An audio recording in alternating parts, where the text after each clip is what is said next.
Bonjour tout le monde et bienvenue sur French School TV. Aujourd'hui, une nouvelle vidéo pour l'examen officiel DELF B1. La semaine dernière, nous avons vu les thématiques de vocabulaire indispensables à connaître. Et cette semaine, nous allons voir les 10 thématiques, les 10 concepts grammaticaux que vous devez maîtriser pour être capable de marquer le maximum de points. Si vous ne l'avez pas encore fait, n'hésitez pas à vous abonner et activer les notifications pour ne pas manquer toutes les dernières actualités qui concernent les examens et les diplômes officiels de français.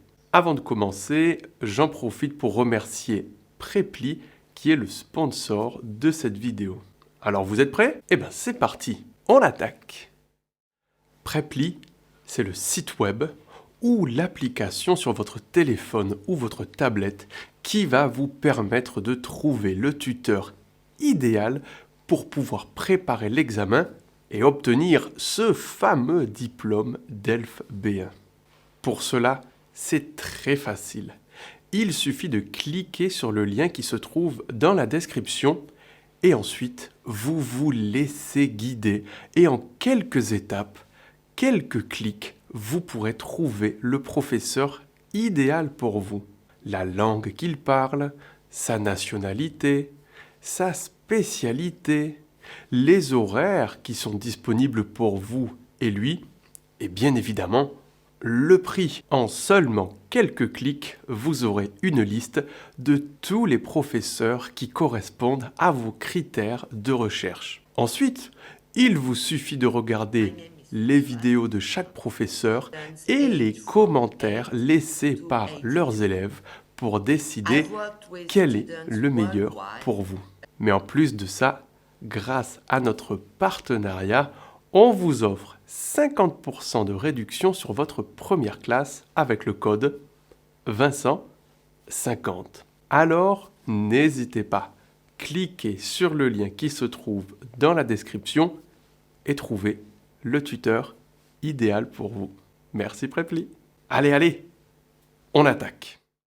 Première thématique indispensable pour la grammaire, les temps du présent, ou qui sont formés avec des verbes au présent, c'est-à-dire le présent de l'indicatif, l'impératif, le futur proche et le passé récent. Le présent pour nous présenter, parler de nous, donner notre opinion et des explications. Je m'appelle Vincent, je suis français, j'aime faire du sport, et je pense qu'il est très important d'avoir une bonne alimentation. L'impératif, pour donner des conseils, ou dans la deuxième partie de la production orale, essayer de convaincre quelqu'un de faire quelque chose. Allez, viens avec moi à la plage ce week-end. On va bien s'amuser. Le futur proche, pour parler de nos projets et d'actions futures certaines. Cette année, je vais obtenir le DELF B1. Finalement, le passé récent, très utile, notamment dans la première partie de la production orale, quand on vous demande de raconter un événement passé récent. Je viens juste de terminer mes études. Deuxièmement, les temps du passé. Passé composé et imparfait. Le passé composé, tout d'abord pour raconter une suite d'actions passées. Ce que j'ai fait hier, par exemple. Hier, je suis allé au centre-ville et j'ai passé la journée avec des amis. L'imparfait, pour raconter un souvenir, des habitudes dans le passé. Comment était ma vie à un certain moment donné? Quand j'avais 10 ans, je vivais en France et j'allais à l'école de mon village. Finalement, le passé composé et l'imparfait ensemble pour raconter un récit. un voyage, une expérience, que ce soit à l'écrit ou à l'oral. L'année dernière, je suis parti aux Maldives. C'était génial. Et le plus que parfait, vous me demanderez. Au niveau B1, ce n'est pas nécessaire de le maîtriser car on ne va pas réellement beaucoup l'utiliser. Si vous le connaissez et vous savez le réutiliser, bien évidemment, on va le valoriser. Troisièmement, le conditionnel et le futur. Le conditionnel qui a de très nombreuses utilisations.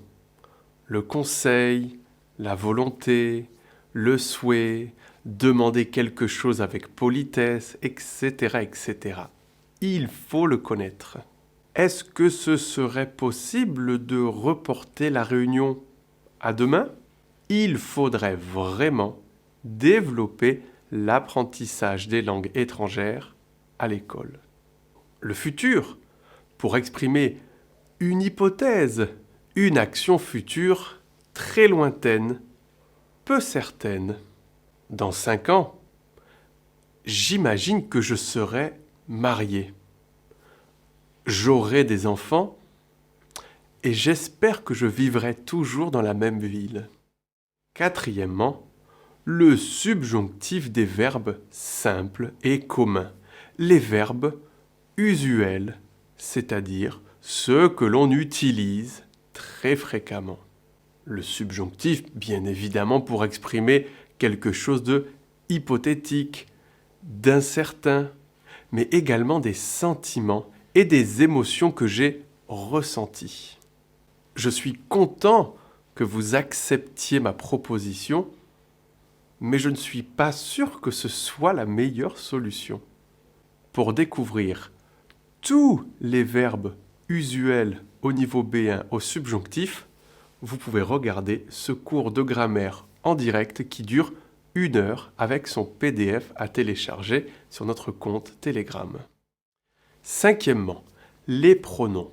Les pronoms toniques que l'on va utiliser après des prépositions et des conjonctions qu'il ne faut pas confondre avec les pronoms sujets. Tu parles de moi, je pense comme eux. Sans vous, je ne suis pas capable de le faire.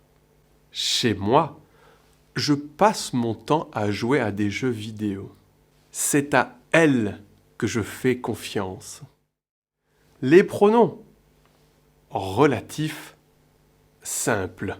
Les pronoms relatifs composés au niveau B1, ce n'est pas nécessaire. Ces pronoms relatifs simples vont nous permettre de faire des phrases relatives, des phrases complexes que l'on attend de nous au niveau B1.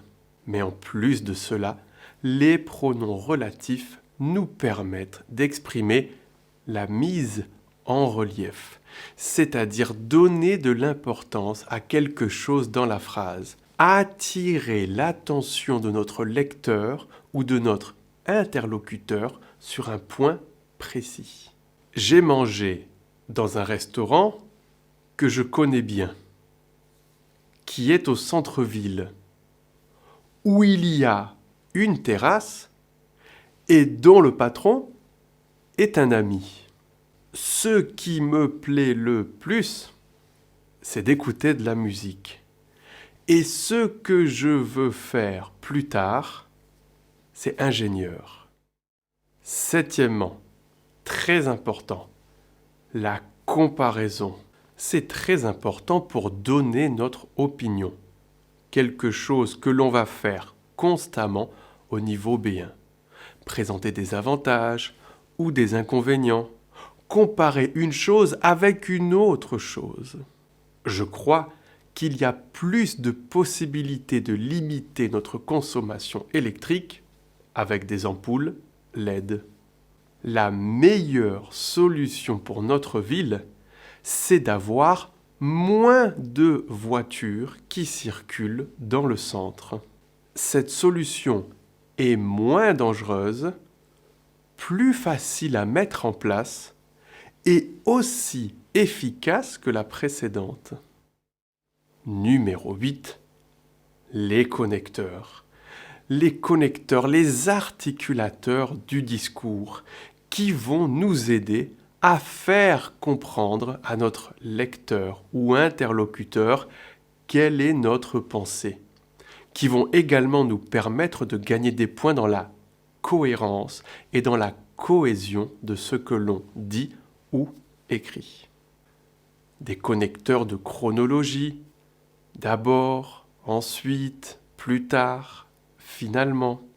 Des connecteurs de cause, parce que, car, à cause de, grâce à.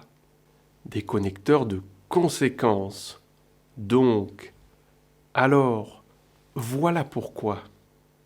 Et des connecteurs de concession ou d'opposition. Par contre, cependant, mais, même si, bien que. D'abord, il faut reconnaître que les énergies renouvelables sont positives pour l'environnement. Cependant, il faut également reconnaître que leur capacité à produire de l'énergie est limitée par rapport aux énergies fossiles. Numéro 9. La condition est l'hypothèse avec si. La condition avec si plus un verbe au présent suivi par un verbe au futur simple. L'hypothèse avec si plus un verbe à l'imparfait suivi par un verbe au conditionnel. Elles vont être très utiles, notamment dans l'épreuve d'interaction orale. Si tu viens, tu t'amuseras. Si tu m'aides, alors moi aussi je t'aiderai plus tard. Si tu pouvais venir, ce serait génial. Si tu m'écoutais, tu ne serais pas dans cette situation. Si on essayait de limiter notre consommation électrique, on préserverait l'environnement. Et finalement, 10e point de grammaire à connaître, qui est très facile, les adverbes en ment. Ils vont nous permettre d'exprimer une nuance dans ce que l'on dit, ou on va pouvoir exagérer ou donner de l'importance à un élément qui nous semble important. J'aimerais vraiment participer. C'est absolument vrai. Je suis totalement d'accord. Je pense exactement la même chose. Le spectacle était tout simplement merveilleux.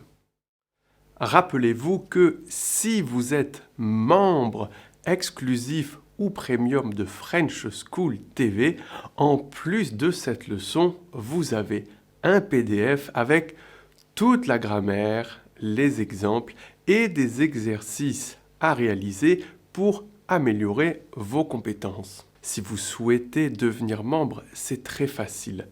Cliquez sur le lien qui se trouve dans la description et laissez-vous guider par la vidéo. On vous souhaite une super journée et on vous dit à très bientôt. Salut!